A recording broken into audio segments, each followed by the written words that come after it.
আসসালামু আলাইকুম ওয়া রাহমাতুল্লাহ। প্রিয় দর্শক, কুরবানি আমাদের একেবারেই নিকটে চলে আসছে। তো আমাদের সমাজে অনেকেই জানে না যে তাদের উপর কুরবানি ওয়াজিব হয়ে আছে, কুরবানি ফরজ হয়ে আছে।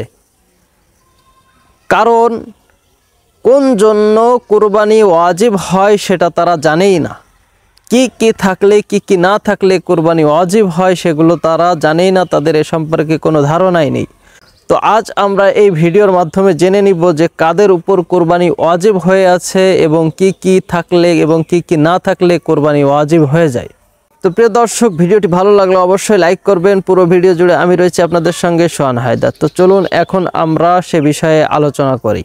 নম্বরে রয়েছে মুসলমান হতে হবে, অমুসলিমদের উপর কোরবানি ফরজ নয়।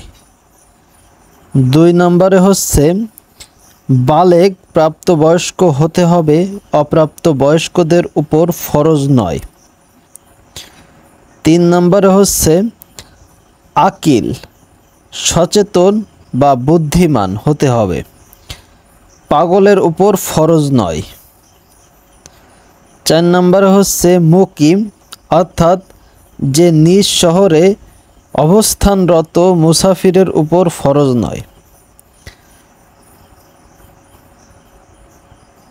5 নম্বর হচ্ছে নিসাব পরিমাণ সম্পদের মালিক হতে হবে,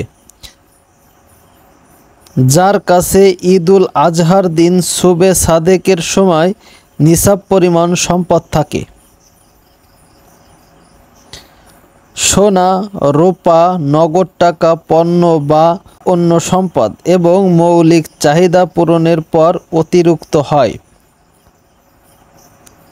তার উপরে কোরবানি ফরজ। নিসাব পরিমাণ সম্পদ বলতে বোঝানো হয় সোনা 7.5 তোলা, যা প্রায় 87.48 গ্রাম,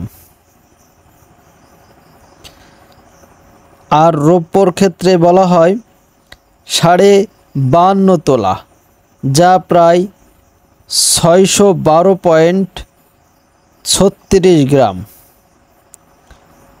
অথবা এই পরিমাণ মূল্যমানের সম্পদ।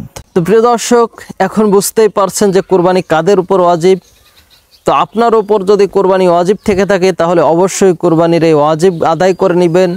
ইনশাআল্লাহ তাআলা আল্লাহ পাক রব্বুল আলামিন আপনাকে মাফ করে দিবেন, আপনার কুরবানিকে আল্লাহ পাক রব্বুল আলামিন কবুল করে নেবেন। তো প্রিয় দর্শক, সকলেই ভালো থাকবেন, সুস্থ থাকবেন, দিন প্রচারের সাথে ভিডিওটি শেয়ার করবেন।